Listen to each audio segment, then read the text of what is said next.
is Joseph Simone doing the Unit 6 oral report and somewhat of a persuasive essay for English 020 Public Speaking on the subject of new laws being considered to restrict caffeine and prohibit minors from getting caffeine using um, age verification techniques using state-issued IDs such as driver's licenses and state IDs.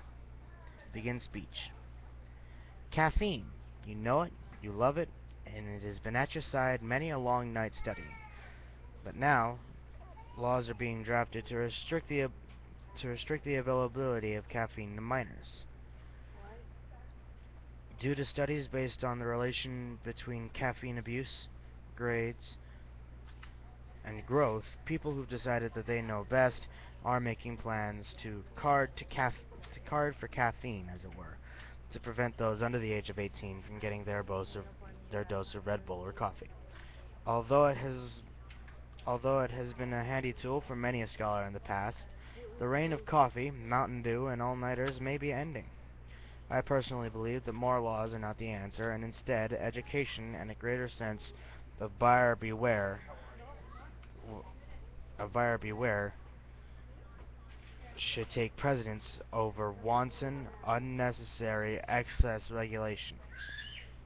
Studies may show that the things your parents told you as a kid to stop you from drinking coffee may be coming true, but that does not excuse government intervention. Not only is caffeine a great tool when used wisely, but we've also discovered repeatedly from administration to administration and from government to government that regulation never solves the original problem and always causes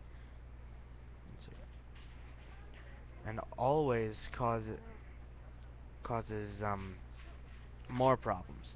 Not only in the respect that any provision or restriction on anything causes a surge in black market illegal activity, but they also have the unintended consequences of stifling innovation, harming the innocent, and taking the availability of law enforcement and um and other people who can be doing helpful things from doing things like solving rapes and homicides, and instead putting them on searching people for things that shouldn't be contraband and stopping people from things that are largely harmless.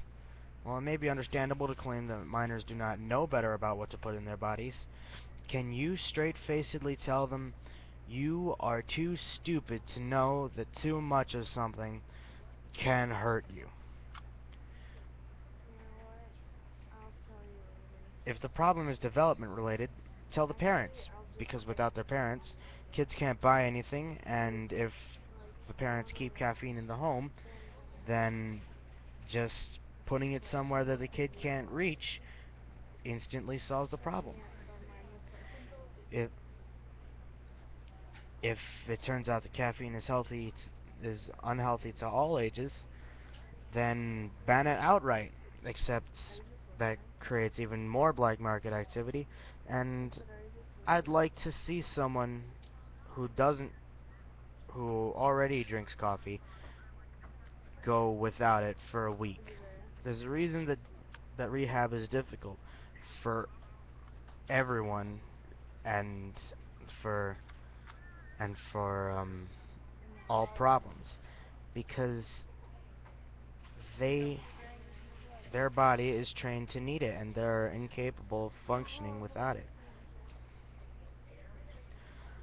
And moreover, such a regulation would take away much business from and possibly bankrupt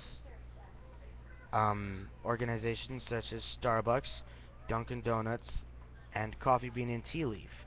And then whoever and then that would had put out of work millions of people who worked for those companies. Moreover, when there is an excess of of regulation over simple personal matters that no one should care about, where does one draw the line? It's a common belief that power corrupts, and logically, the corrupt seek more power. Once the long arm of the law starts slapping things as daily and mainstream as coffee out of people's hands, what creative license will Uncle Sam accrue to wreak havoc on other aspects of our lives? Granted, such leaps are purely pessimistic and Orwellian, but it can happen. And according to Murphy's Law, everything bad that can happen will happen.